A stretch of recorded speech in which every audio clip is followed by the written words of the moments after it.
안녕하십니까. 제가 이제 두 분이 궁금해하실 텐데, 저는 소화동 885-3번지 사무직을 갖고 있는 최공현입니다.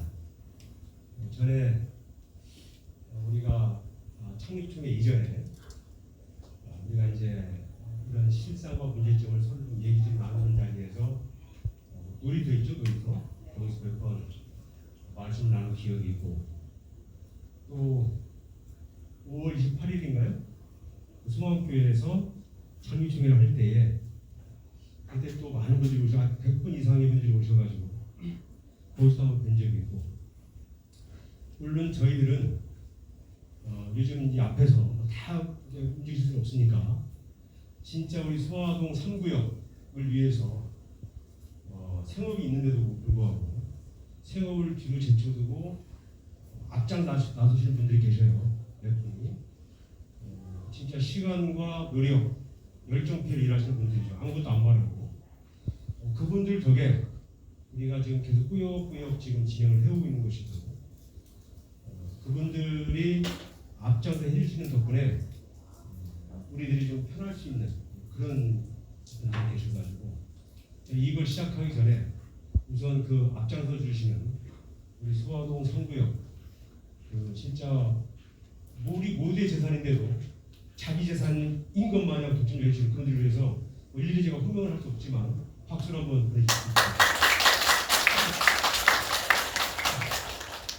그래서 그분들끼리는 저를 포함해서 그분들끼리는 소통을 많이 하고 있어요. 저녁에 퇴근하고 와서 휴일날 아니면 전화로 단톡방으로 다양하게 소통을 하면서 나름 체계적이고 방법으로 진행을 하고 있어요. 그래서 오늘 이 자리에 모인 이유는 저희가 그동안 진행사 우리가 이 소화 3구역이 바른택 경비 사업이 현재 어떻게 진행되고 있고 현황은 어떻게 되고 또 그럼 앞으로는 어떻게 할 거야? 어떤 그런 것들이 많이 궁금해하실 것 같아요.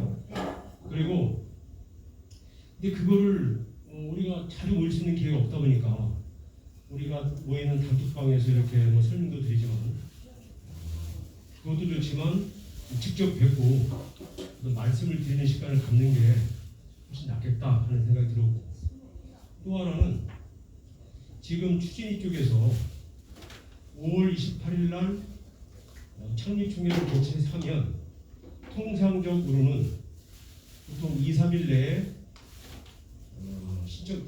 설립인가 신청을 합니다. 근데 지금까지 못하고 있어요. 못하고 있는 이유는 많은 이유가 있겠죠. 여러 가지 그동안 우리가 이미 익히 알고 확인했던 불법, 탈법, 편법에 대해서 이미 광명시도 알고 있거든요. 저희가 앞장 일하시는 분들하고 같이 광명시의 주무부서에 가서 항의 방문도 하고 항의서도 민원을 접수했고 그 항의서 민원에 대한 회신도 제가 받았어요. 회신은 뭐냐면 아직 설립 인가 신청서가 안 들어와서 뭐라고 답변할 수 안 들어봤으니까 뭐 얘기할 게 없겠지. 하지만 들어오면 면밀하게 세부적으로 살펴보겠다. 어떤 절차에 하자, 방법에 하자, 불법, 탈법, 편법에서 얘기를 해주겠다. 라고 하는 회신을 제가 직접 받았고 공문을 그것도 제가 이제 단톡방에 올렸습니다. 잠깐만요.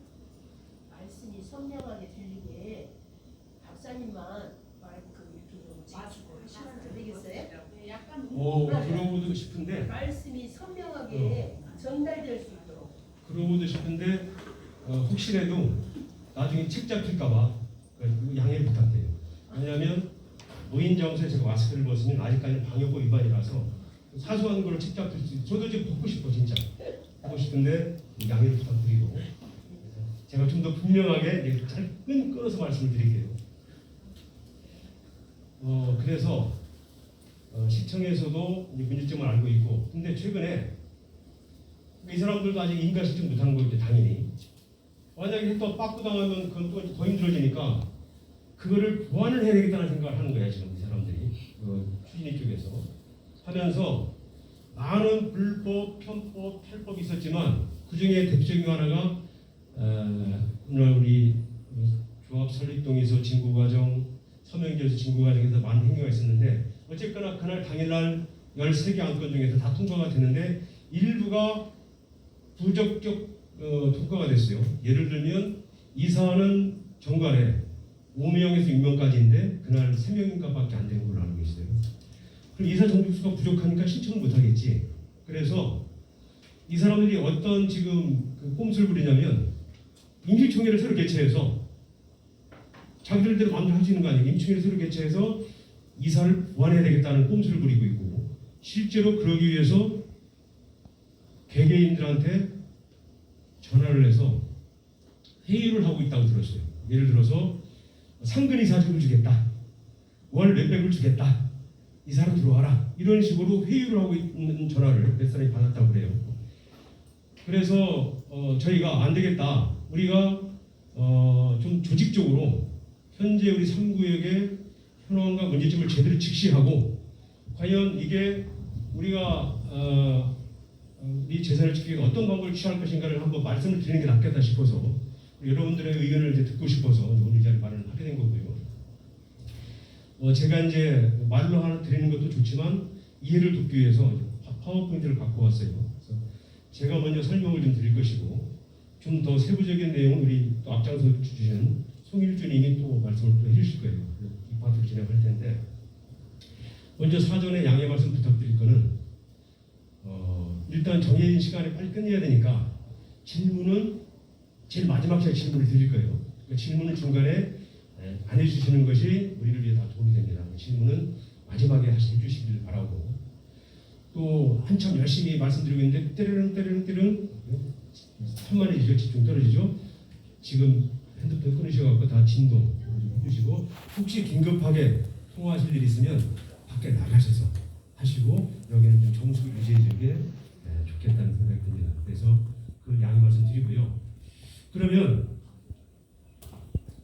일단 제가 먼저 시작을 하고 제가 끝나면은 우리 송일주님이 또 세부적인 말씀드리면서 진행을 하도록 하겠습니다. 제가 제목은 이렇게 잡았어요. 우리 3구역의 현황과 향후 대책. 어떤 말씀을 드릴 거냐면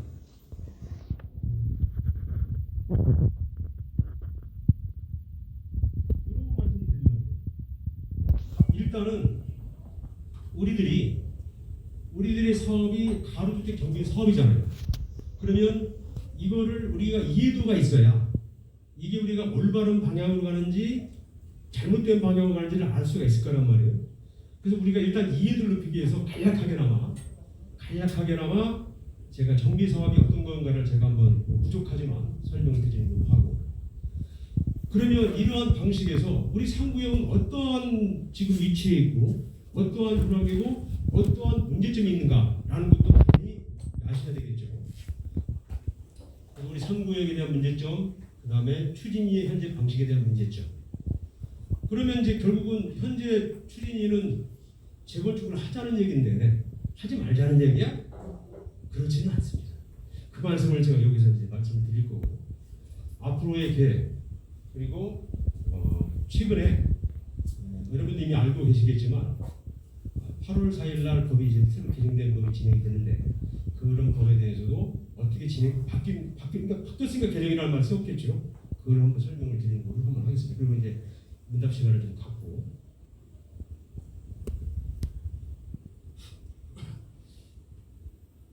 일단 우리가 가로주택 정비 사업이 뭐냐면 소규모 정비 사업이라고 해요. 우리 재건축 사업, 재개발 사업들이 있잖아요. 근데 그런 것은 다 덩어리가 큰 것들이야. 몇만 평, 뭐 몇백 세대. 근데 이제 작은 동네는 그러다 보니까 너무 작으니까 이 작은 지역을 위해서 나름대로 정부에서 뭔가 좀 좋게 해주자라고 해서 만든 게 말 그대로 소규모 작은 지역도 개발을 할 수 있게 해주자라고 하는 게 소규모 정비 사업이에요. 크게 네 가지가 있어요. 자율주택 정비사업, 가로주택 정비사업, 소규모 재건축, 소규모 재개발. 소규모 재개발은 전혀 없다가 이제 얼마 전에 포함된 거예요. 각각의 특징이 있는데 우리는 이제 가로주택이야. 가로주택 두 번째. 1단의 가로를 중심으로 해서 그 안에 있는 만제곱미터 이하 이렇게 돼 있어요. 그래서 나머지는 이제 우리랑 상관없으니까 빼버리고, 그러면 가로주택 전기사업이 뭐야?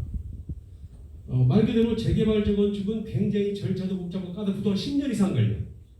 근데 그러다 보니까 사업이 지지부진도 안 되니까 조그만 지역은 빨리 추진하자 해서 사실은 추진이 과정도 생략되어 있는 게 가로주택이에요. 그래서 이제 조합도 설립이 되는데 그 과정에서 너무 작다 보니까 사업장이 안 나오니까 그동안 사업 사람들이 안 했어. 법은 2012년도에 만들어졌는데 2017년도에 처음으로 진행이 됐어요.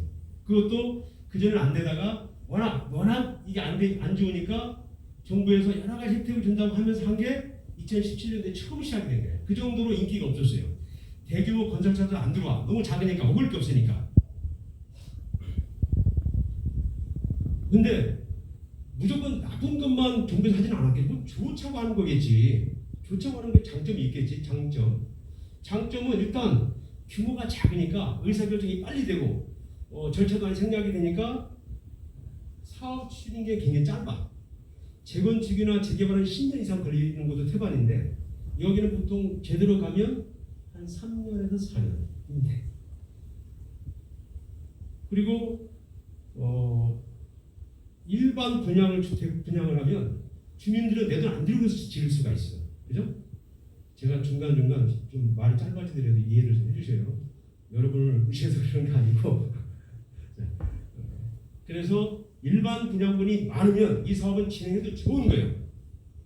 근데 우리 이따 3구역은 왜 안 되는지 제가 잠깐 설명을 일단 드릴 거예요. 일반 분양분이 많을수록 이 사업은 굉장히 도움이 되는 겁니다. 그리고 마찬가지로 기존 주민들의 재정 창출이 높아질 수가 있다. 이게 장점이에요. 근데 또 단점도 있겠죠. 단점 없는 것도 없으면 다 있겠지. 면적이 작다 보니까 사업성이 떨어져. 그리고 현재 우리 2종 일반 주거지역 같은 경우는 15층가밖에 못 지어요. 3종 일반이면 뭐 20층까지 막 올라갈 수가 있는데 못 지어. 그리고 현재 있는 도로를 그냥 그대로 써야 되는 거기 때문에, 왜 가로라는 게 주변에 둘러싸인 걸 도로를 가로라고 그러는데 가로를 건드리지 않고 하는 거기 때문에 도로가 그냥 협소한 상태에서 그냥 진행이 돼야 되고, 당연히 주차 면적이나 도면적 확대가 어렵고, 그리고 수익성이 떨어져. 일반 분양분이 좋다 보니까 커뮤니티 시설도 안 돼요. 커뮤니티 예를 들어서 우리가 공동 생활을 운영할 수 있는 커뮤니티가 없어지고 말 그대로 그냥 나홀로 아파트가 하나 지어진다. 4층짜리 저층 다세대 연립을 그냥 15층 이하짜리로 그냥 그것만 바뀐다라고 생각하시면 돼요. 그러다 보니까 가격이 예를 들어 재개발 재건축하면 가격이 확 뛰잖아요. 그걸 기대할 수가 없어. 그냥 아파트를 하나 딸랑 짓는 거니까 그걸 기대할 수가 없어. 일단 부동산 가격 상승을. 그래서 대개는 일반 주거지역의 2종에서는 안 해. 용적률도 작고 층수도 못 올라가고, 그래서 안 짓고 보통 상업지역이나 준주거지역 이런 데는 넓게 지을 수가 있거든요. 그런 데서는 하면 유리해요. 근데 일반 주거지역의 2종 같은 경우는 내 돈 내고 내가 지어야 되기 때문에 안 해. 거의 다. 지금 하고 있는 이 구역 다른 데 다 마찬가지인데 그걸 모르고 그냥 막 진행을 하는 거예요. 사람들이 실상을 모르고. 그래서 성공부가 뭐냐, 일단 분양성이 있어야 된다. 그래야 분양성이 좋다는 거는 여러 사람들이 탐을 내는 지역이라는 것이고, 그게 가격의 상승으로 이어지게 되는데, 그런 면에서는 분양성 있는 지역이 되고, 또 일반 분양분이 많아야 된다. 그래야 일반 분양분 갖고 우리 조합원들한테 주택 개발 분담금을 적게 받겠지. 그러려면 상업지역, 준주거 이런 데에서 우리가 사업을 진행하는 게 맞는 거예요. 이런 데서는 할만해요. 우리 3구역은 어떨까?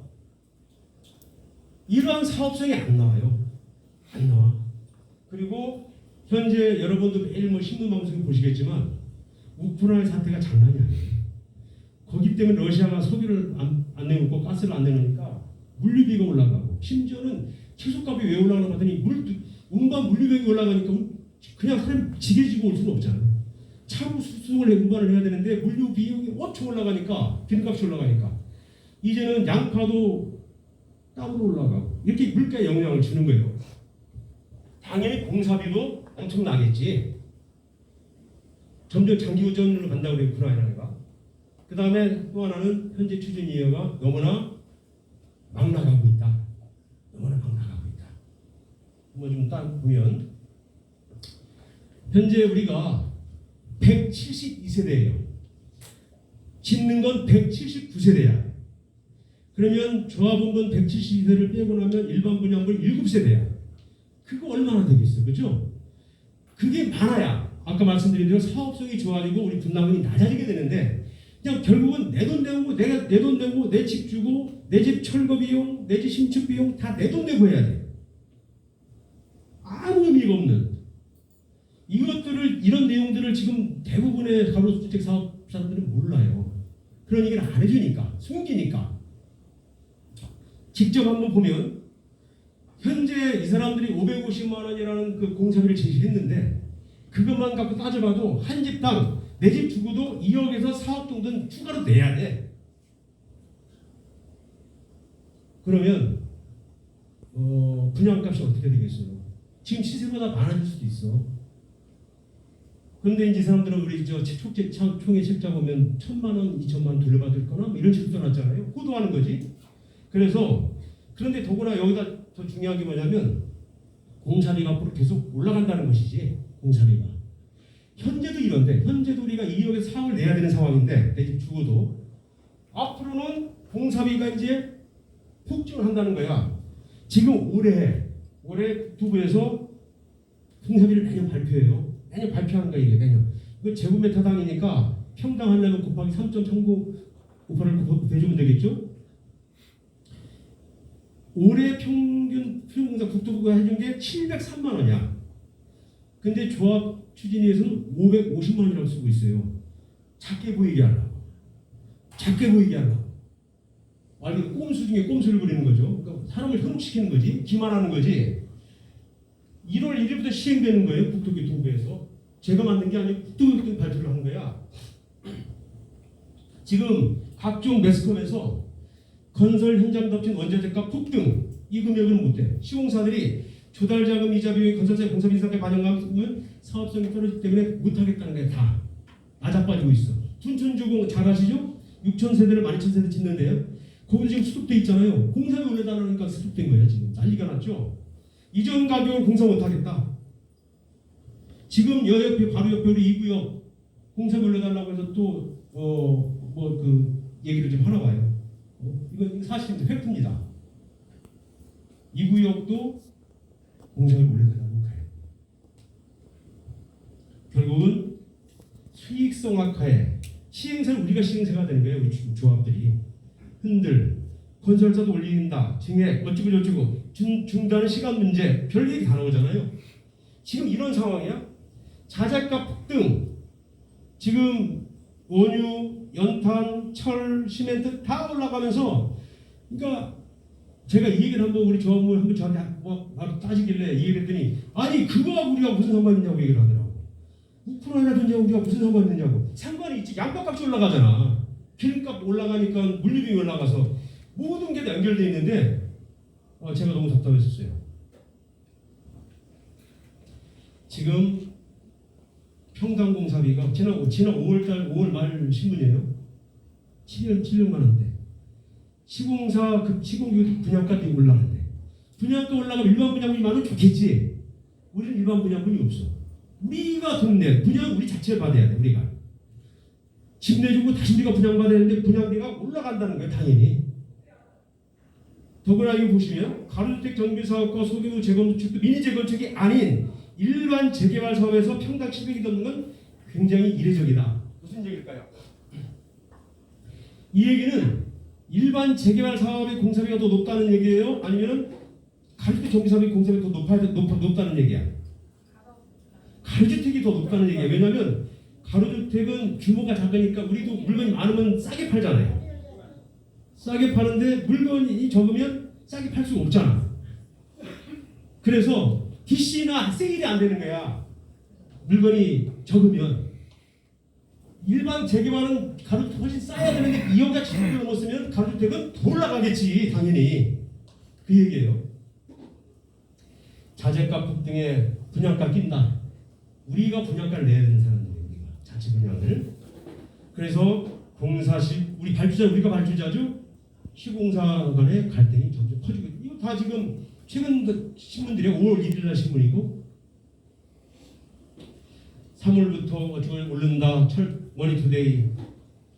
우크라이나 사태로 시멘트 가격이 급등하고 있으나 건축비는 반영하지 않았다. 이걸 이제 반영하면 더 오를 것이다. 그 얘기예요. 모든 매스컴은 난리가 난 거야. 그래서 이제는 분양가가 오르면 일반 분양보다 많이 하는 데라 그러면 당연히 더하기 빼기 해서 상승시킬 수 있지만 우리 일반 분양분이 없어. 7세대밖에. 우리가 돈을 다 내야 된다는 거예요. 그래서 요 점을 제가 한번 꼭 좀 한번 말씀을 드려보고 싶었고 그러면 추진위원은 지금 어떨까? 위법, 불법, 탈법은 이미 여러분들 익히 들어서 알고 계셔요. 많은 사례가 수집이 됐고 자, 뭐 당연히 여러분들이 뭐 들으셨죠? 사업 설명이 한 번도 한 적이 없어요. 이 사람들이 5월 28일 창립총회에서 그 난리가 났는데도 지금껏 제대로 된 설명을 하지는 못하잖아요. 아니 자기들이 떳떳하고 잘했으면 그걸 설명을 해야 맞는 거 아닌가? 설명을 전혀 못하고 있잖아요. 못할 수밖에. 할 얘기가 없지 자기들이. 컨설팅 용역비. 컨설팅 업체 전문성. 자, 이건 우리들이 여러분들께서도 다 알고 찍으신 분은 저는 거의 없다고 생각해요. 저도 몰랐으니까.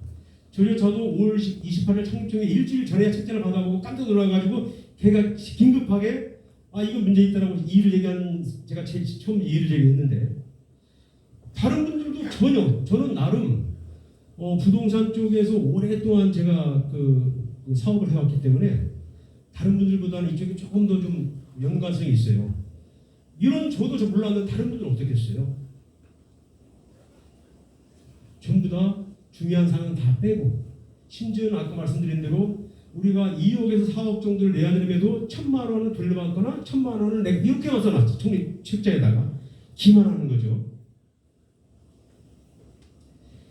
이제 그거에 대해서 우리가 이제 시청에다 항의서를 내면서 이런저런 얘기를 막 썼어요.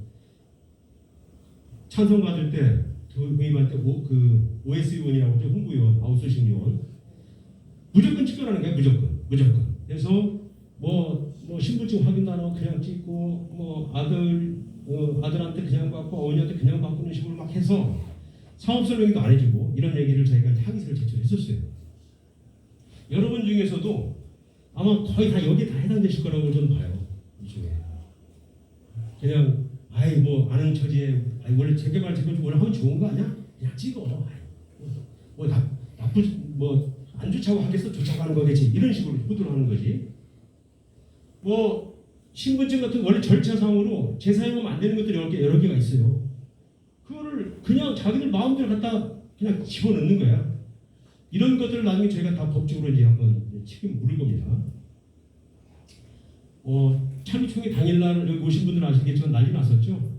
투표하면 그냥 오픈돼 있었고 개봉돼 있었고 그 다음에 선관위원장은 제지도 안 하고 그리고 참가도 못하게 삥 둘러서 자기들끼리 투개표를 하고 이유 말할 게 없죠. 서명결을 달라고 했더니 안 주고 그 다음에 입장을 했더니 입장 시간을 계속 지연시키면서 자기들끼리 미리 진행을 해버리고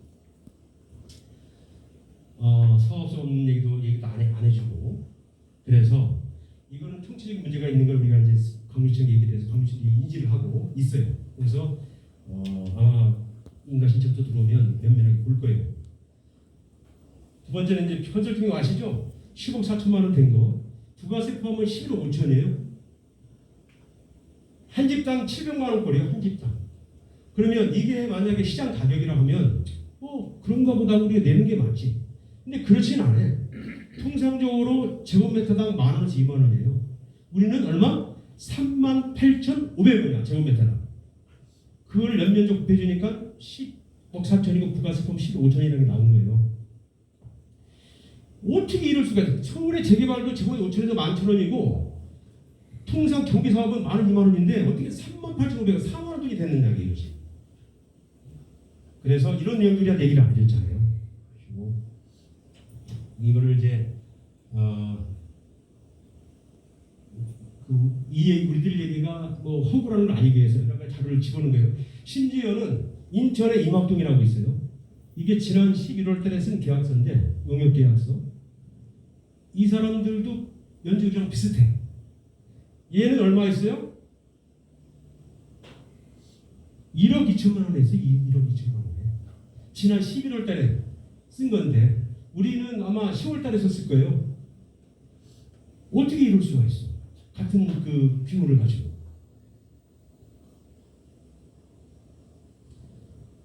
임원진들 분들 물론 뭐 다 훌륭하신 분들인 거 알지만 적어도 우리가 시공사를 상대하려면 나름 이쪽 분야에 좀 공부가 돼 있거나 공부를 할 분들이 많이 계셔야 돼.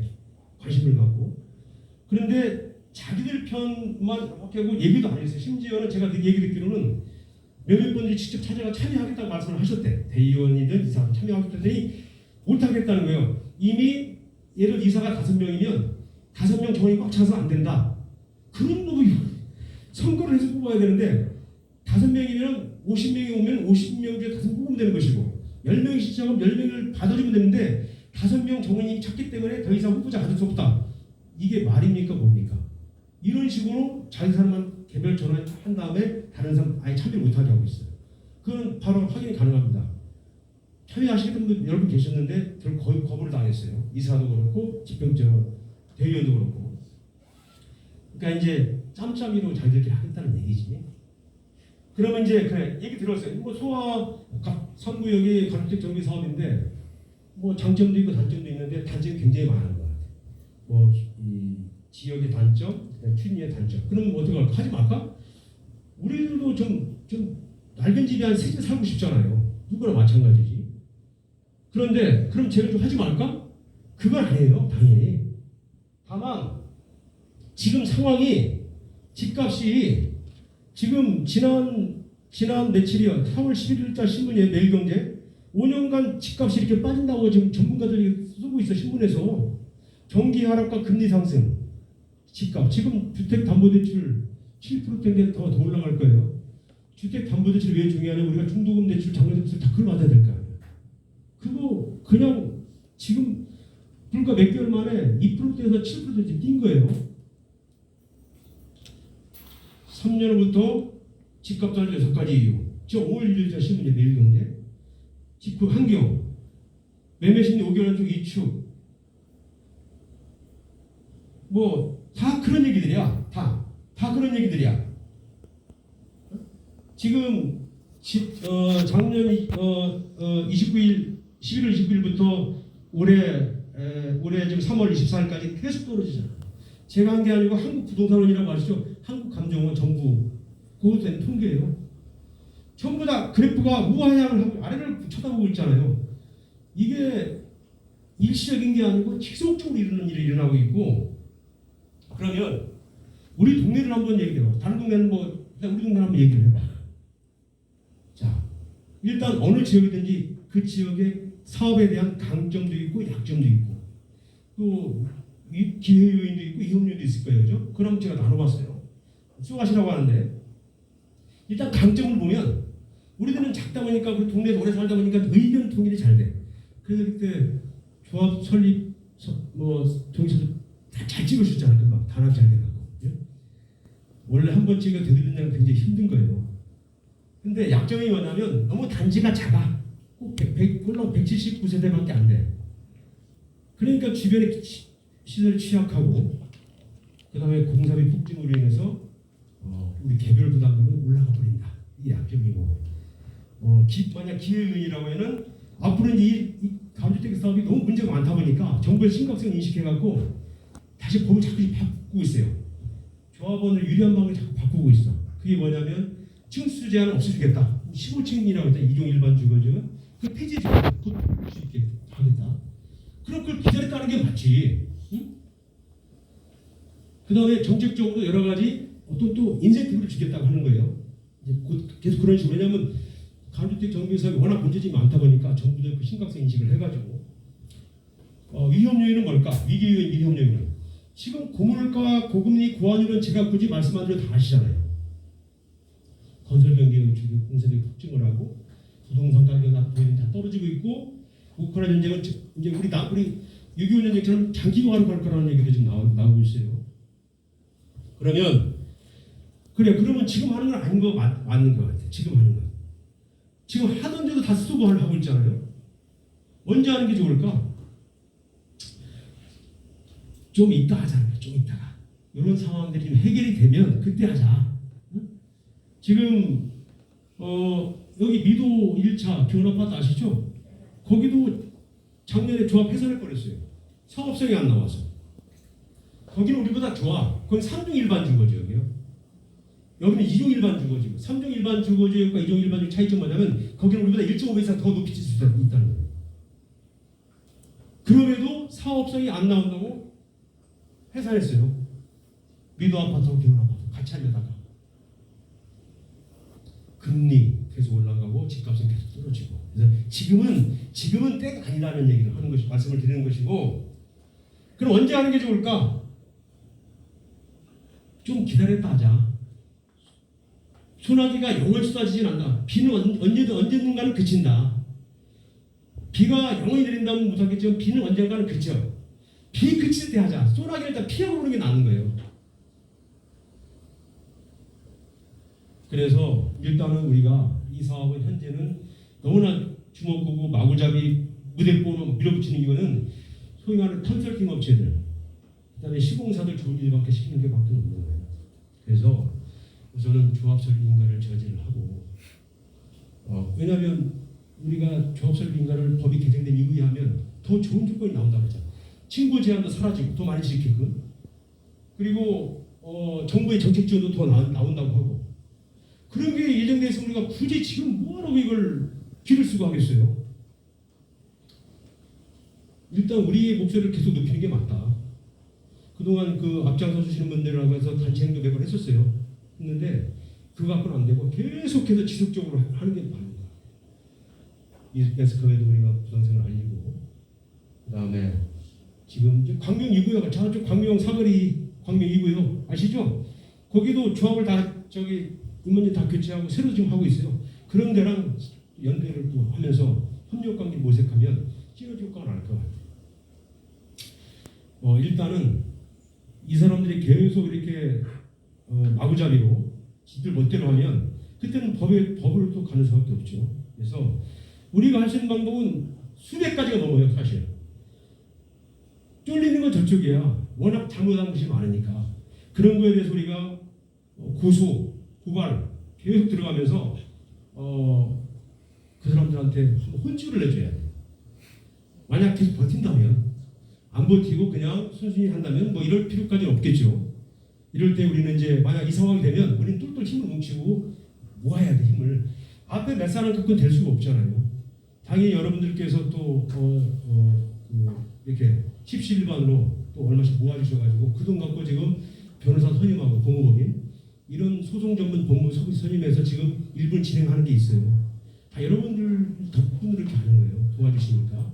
그래서 여러분들 앞으로도 좀 진짜 우리들 재산이니까 해주시고 이런 것들은 이제 여기까지 안 갔으면 좋겠어. 제 생체는 안 갔으면 좋겠어. 쟤들이 정신 차리고 그냥 미안해 잘못했어 이런 사고는 안 하더라도 그냥 더 이상의 이런 그런 짓은 안 했으면 좋겠어요. 아까 말씀드린 내용입니다. 대출금리 상승, 주거비 부담, 부동산 가격 하락. 현재는 실익이 없다. 나중에 하자 나중에.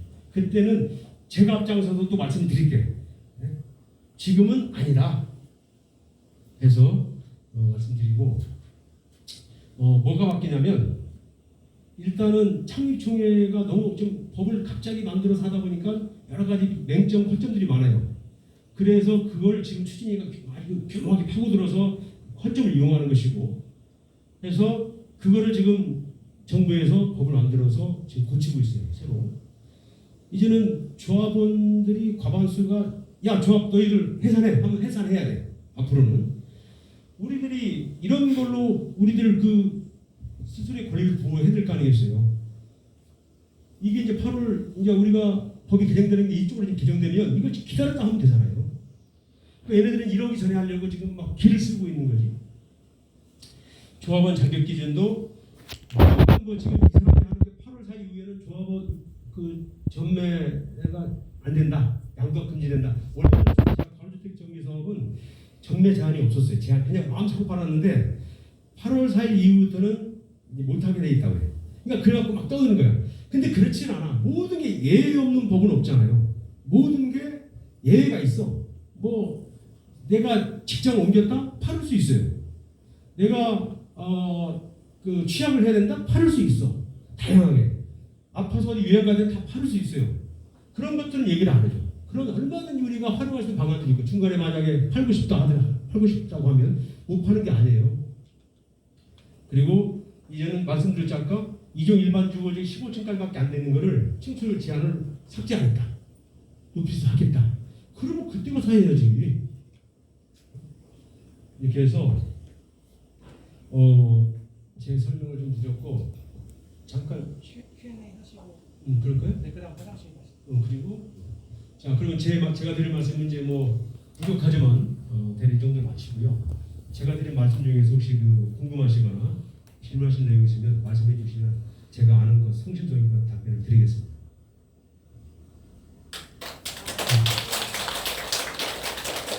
자, 그러면 저기 화장실 빨리 가고 싶다는 말씀을 알아듣고 잠깐 쉬고.